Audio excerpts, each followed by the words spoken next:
एक बार गुरुदेव जम्बेश्वर भगवान के पास नागौर का सूबेदार महमद खान उनकी ख्याति व प्रसिद्धि सुन करके उनकी प्रत्यक्ष महिमा को देखने के लिए आया।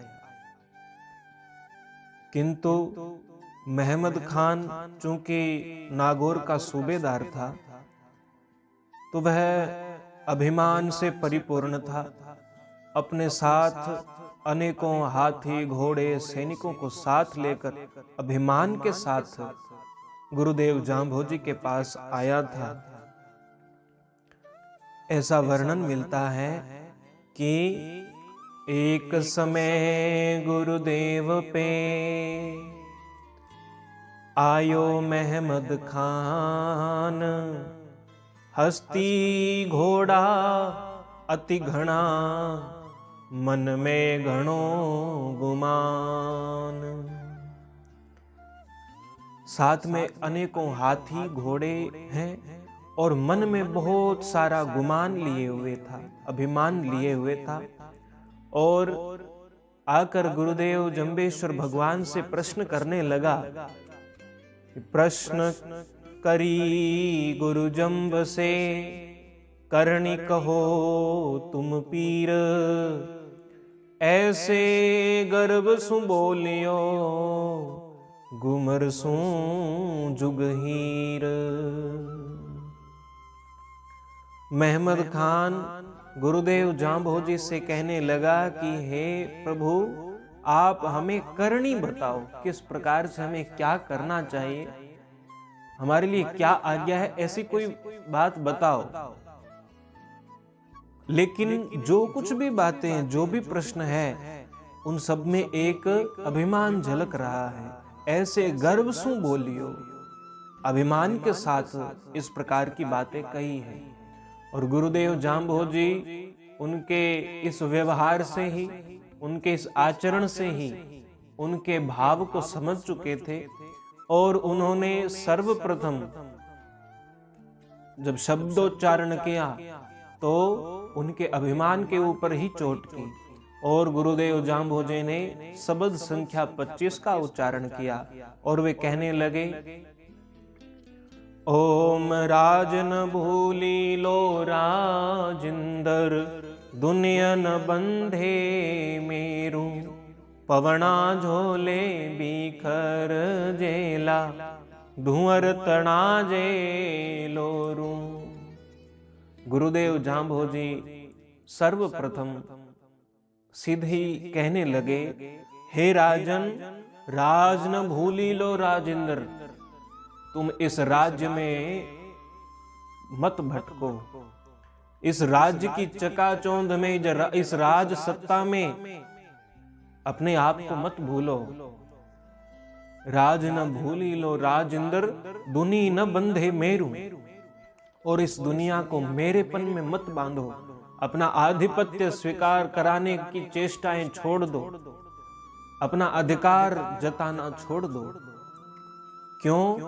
क्योंकि पवना झोले बिखर जेला, धुंवर तना जेलोरू। जिस तरह धुंध कोहरा छाया रहता है और एक जब पवन चलती है, पवन का झोंका जब आता है तो उन धुएं के थोथे खोखले बादलों को अपने साथ बहा ले जाती है हवा।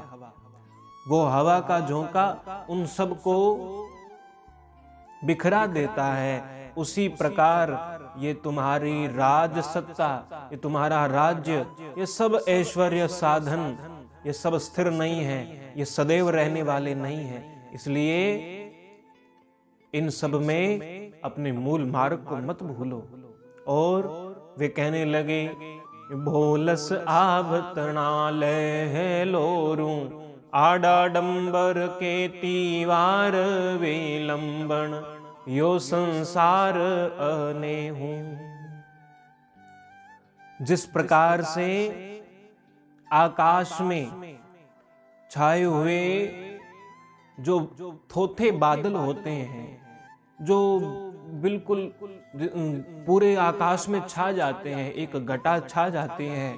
लेकिन जब हवा चलती है तो वो आकाश उन बादलों से रहित हो जाता है थोड़े ही समय में, थोड़ी ही देर में, जब पवन चलती है।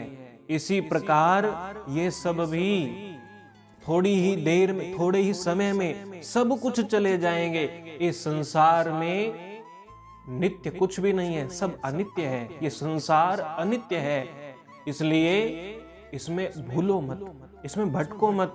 यो संसार अनेहू, ये स्नेह करने योग्य नहीं है, ये अनेह के योग्य है। अर्थात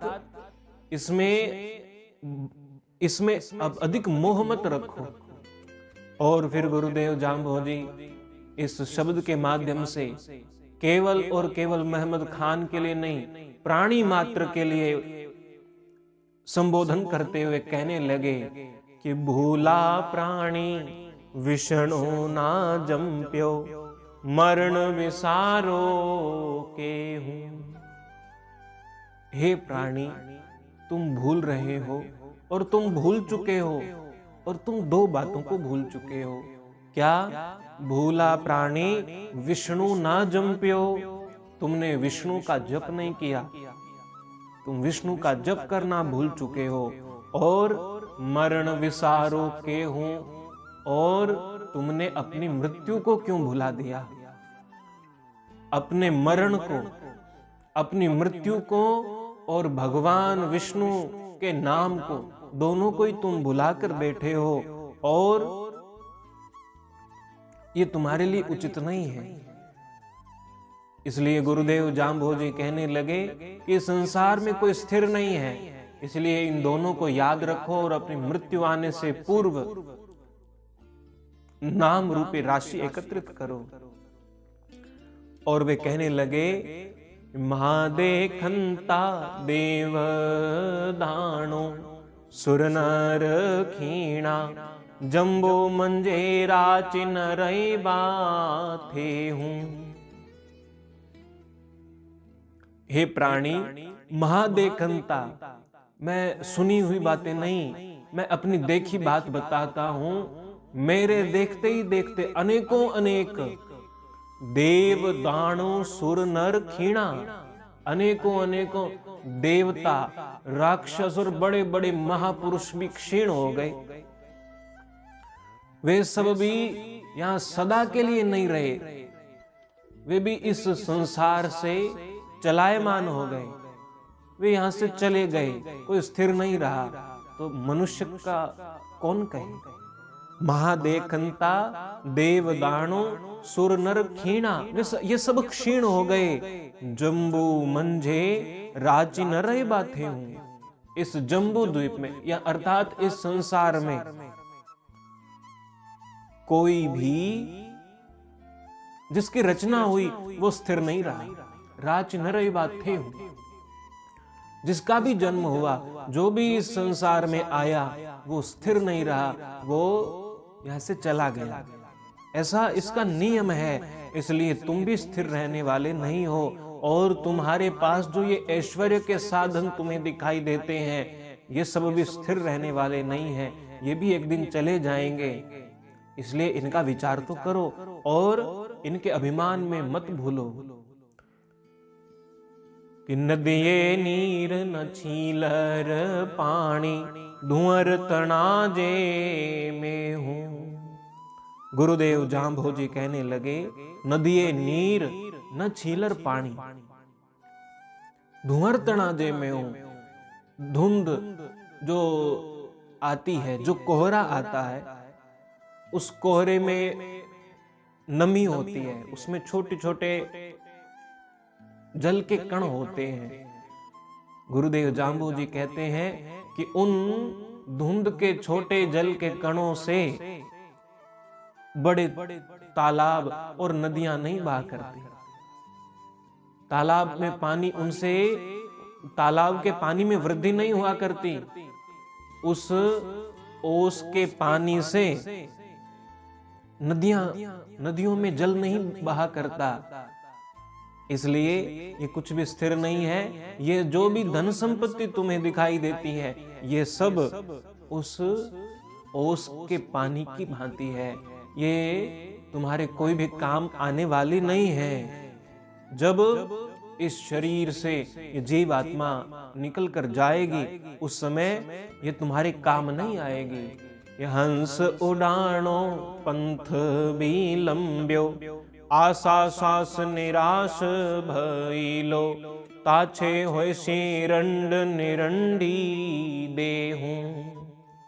गुरुदेव जांबोजी कहने लगे कि जब हंस उड़ाणो पंथ विलंब्यो, जब तुम्हारे शरीर के भीतर से ये जीवात्मा रूपी हंस उड़ जाएगा और अपना मार्ग पकड़ लेगा, जब चला जाएगा तो आशा सास निराश भइलो, तुम्हारी सब आशाओं पर पानी फिर जाएगा, तुम्हारी सब आशाएं निराशा में बदल जाएगी। उस समय यदि तुम ये एक आशा भी करो कि मुझे केवल एक सांस अधिक मिले, तो ये भी निराशा ही हाथ लगेगी। उस समय ये आशा भी पूर्ण होने वाली नहीं है।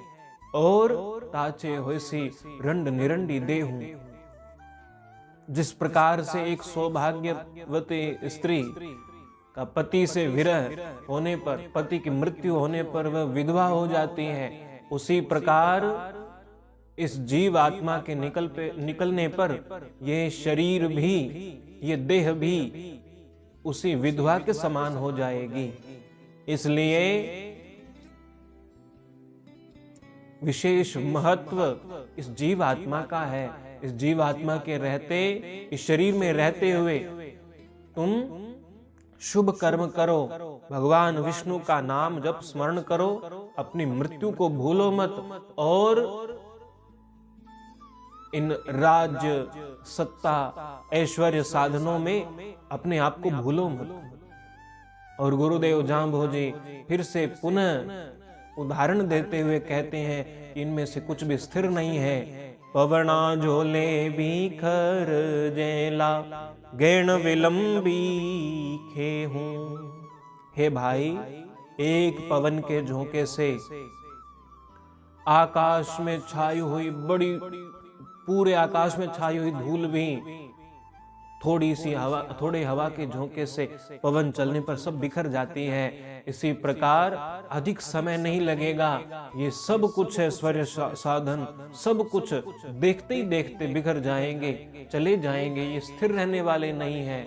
इसलिए सचेत हो जाओ और इन सब के ऊपर अहंकार, अभिमान करना छोड़ दो। गुरुदेव जांबोजी ने इस शब्द के माध्यम से महमद खान नागौरी के साथ साथ प्राणी मात्र को यह संदेश दिया, अहंकार को छोड़कर अपनी मृत्यु को याद करो कि वो मृत्यु अवश्यंभावी है, अवश्य ही आएगी। और जब तक वो मृत्यु आए, उससे पूर्व हमें कुछ भगवान विष्णु के नाम का स्मरण करके कुछ नाम रूपी धन एकत्रित कर लेना चाहिए।